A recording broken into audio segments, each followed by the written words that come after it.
Hi friends, welcome to Shobha Kairuchi YouTube channel. ನಾನು ಇವತ್ತೇನು ಮಾಡಕ್ಕೆ ಹೊರಟಿದ್ದೀನಿ ಅಂದರೆ ಒಂದು ಚೆನ್ನಾಗಿರೋ ಉಪ್ಪಿಟ್ಟು ಮಾಡ್ತಾ ಇದ್ದೀನಿ ಬೆನ್ಸಿ ರವೆಯಲ್ಲಿ. ಆ ಉಪ್ಪಿಟ್ಟು ಮಸಾಲೆ ಉಪ್ಪಿಟ್ಟು ತುಂಬ ಚೆನ್ನಾಗಿರುತ್ತೆ. ಚಳಿಗಾಲಕ್ಕಂತೂ 7 ಮಾರ್ಸಂಗಿರುತ್ತೆ. ನೋಡಿ ಅದಕ್ಕೆ ಏನೇನು ಬೇಕು ಅಂತ ಹೇಳ್ತೀನಿ. ಕ್ಯಾಪ್ಸಿಕಮ್ಮು, ಬೀನ್ಸು, ಕ್ಯಾರೆಟು, ಈರುಳ್ಳಿ, ಹಸಿಮೆಣಸಿನ್ಕಾಯಿ, ಕೊತ್ತಂಬರಿ ಸೊಪ್ಪು, ಟೊಮೊಟೊ, ಕರಿಬೇವು, ಸಾಸಿವೆ, ಕಡಲೆಬೇಳೆ, ಉದ್ದಿನಬೇಳೆ, ಎಣ್ಣೆ, ವಾಂಗಿಬಾತ್ ಪೌಡ್ರು ಇಷ್ಟು ಹಾಕಿ ಇವಾಗ ಮಾಡೋಣ. ಫಸ್ಟು ರವೆ ಹುರ್ಕೋಬೇಕು. ಬನ್ನಿ ಫ್ರೆಂಡ್ಸ್, ತಗೊಂಡಿಸ್ಕೊಳ್ಳೋಣ. ಫಸ್ಟು ರವೆ ಹುರ್ಕೋಬೇಕದು. 1 ಸ್ಪೂನ್ ಎಣ್ಣೆ ಹಾಕೊಳ್ಳೋಣ ರವೆ ಹುರಿಯೋದಕ್ಕೆ.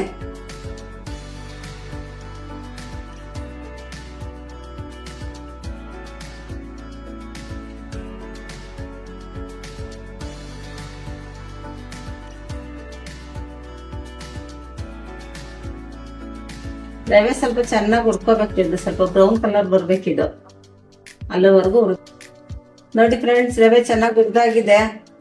ಈಗ ಇದೆತ್ತಿ ಸೈಡ್ಗೆ ಇಟ್ಕೊಬಿಡೋಣ. ಎಣ್ಣೆ ಹಾಕ್ತಾ ಇದ್ದೀನಿ ನೋಡಿ. ಇದಕ್ಕೆ ಉಪ್ಪಿಟ್ಟಿಗೆ ಒಂದು 4 ಸ್ಪೂನ್ ಹಾಕೊಳ್ಳೋಣ. ಅರ್ಧ kg ರವೆ ಅಲ್ವಾ, 4 ರಿಂದ 5 ಸ್ಪೂನ್ ಎಣ್ಣೆ ಹಾಕೋಬೇಕು. ಸಾಸಿವೆ, ಕಡಲೆಬೇಳೆ, ಉದ್ದಿನಬೇಳೆ 1 ಸ್ಪೂನ್ ಹಾಕೊಂಡಿದ್ದೀನಿ. ಕರಿಬೇವು,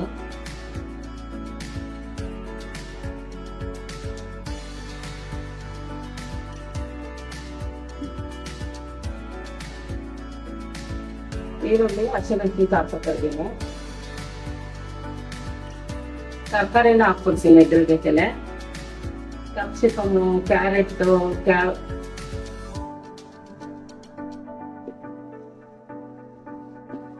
ಎಲ್ಲ ತರಕಾರಿನ ಹಾಕ್ತಾ ಇದ್ದೀನಿ. ವೆಜಿಟೇಬಲ್ ಎಕ್ಸಿಟ್ ತುಂಬಾ ಚೆನ್ನಾಗಿರುತ್ತೆ ತಿನ್ನೋದಕ್ಕೆ. ವೆಜಿಟೇಬಲ್ ಎಕ್ಸಿಟ್ ತಿಂದ್ರೆ ತುಂಬಾ ಒಳ್ಳೇದಿದೆ. ಡಯಟ್ ಮಾಡೋರೆಲ್ಲ ಜಾಸ್ತಿ ಉಪ್ಪಿಟ್ಟೆ ತಿಂತಾರೆ. ಅದರಿಂದ ಉಪ್ಪಿಟ್ಟು ತಿನ್ಬೇಕು, ಚೆನ್ನಾಗಿರುತ್ತೆ. ಮಸಾಲೆ ಉಪ್ಪಿಟ್ಟು ಏನ್ ಟೇಸ್ಟ್ ಆಗಿರುತ್ತೆ ಗೊತ್ತಾ ಇದು. ವಾಂಗಿಬಾತ್ ಪೌಡ್ರು ನಾವು ಮನೇಲೆ ಮಾಡಿರೋದು.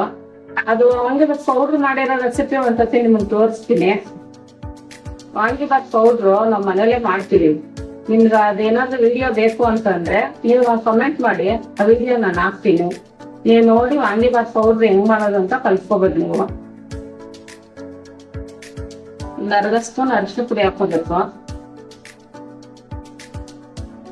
ನೋಡಿ, ಸಿಕ್ಕ ಸೊಪ್ಪು ಹಾಕೋಬೇಕು.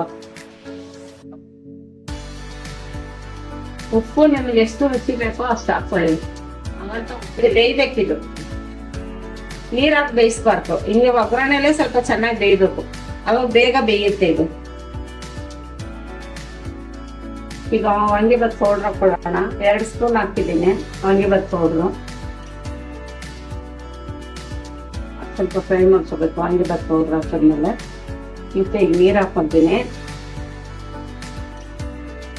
ನೋಡಿ. ಈ ಲೋಟದಲ್ಲಿ 1.25 ಲೋಟ ಹಾಕಿದ್ದೀನಿ ರವೆ. ಈಗ ಒಂದು 5 ಲೋಟ ನೀರು ಹಾಕೊಳ್ಳೋಣ.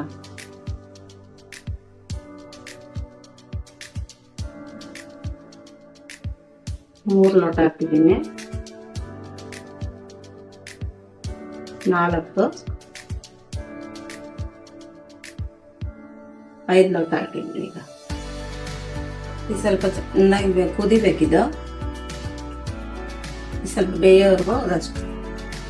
ಇದು ಸ್ವಲ್ಪ ಬೇಯಲಿ, ಇದು ಅಲ್ಲಿವರೆಗೂ ಪ್ಲೇಟ್ ಮುಚ್ಚಿರ್ತೀನಿ ನೋಡಿ. ಎಷ್ಟು ಚೆನ್ನಾಗಿ ಕುದೀತಾ ಇದೆ. ಇವಾಗ ಒಂದು ಸ್ವಲ್ಪ ಕೊತ್ತಂಬರಿ ಸೊಪ್ಪು ಹಾಕ್ಬಿಡೋಣ. ಆಮೇಲೆ ನಿಂಬೆಹಣ್ಣು ಹಿಂಡ್ಕೊಬಿಡೋಣ. ಇವಾಗ 1 ನಿಂಬೆಹಣ್ಣು ಸಾಕು. ಟೊಮೊಟೊ ಹಾಕಿರ್ತೀವಲ್ವಾ, ಜಾಸ್ತಿ ನಿಂಬೆಹಣ್ಣು ಹಾಕಿದ್ರೆ ಹುಳಿ ಹಾಕ್ಬಿಡುತ್ತೆ. 1 ನಿಂಬೆಹಣ್ಣು ಸಾಕು. ಈಗ ರವೆ ಹಾಕ್ಬಿಡೋಣ.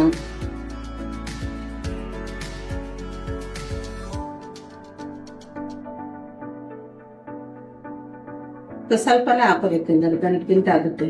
ರವೆ ಚೆನ್ನಾಗಿ ಹುರ್ಕೊಂಡಿರೋದ್ರಿಂದ ಏನೂ ಆಗಲ್ಲ.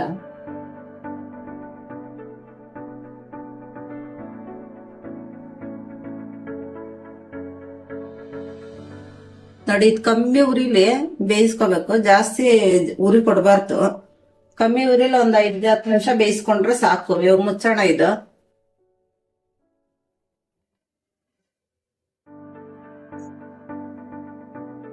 ಫ್ರೆಂಡ್ಸ್, ಉಪ್ಪಿಟ್ಟು ರೆಡಿ ಆಗಿದೆ ನೋಡಿ. ಎಷ್ಟು ಚೆನ್ನಾಗಿದೆ ಉಪ್ಪಿಟ್ಟು, ಉದ್ರಾಗಿ ಚೆನ್ನಾಗಿದೆ. ಇವಾಗ ಇದು ಸರ್ವ್ ಮಾಡ್ಕೊಳ್ಳೋಣ ಬನ್ನಿ.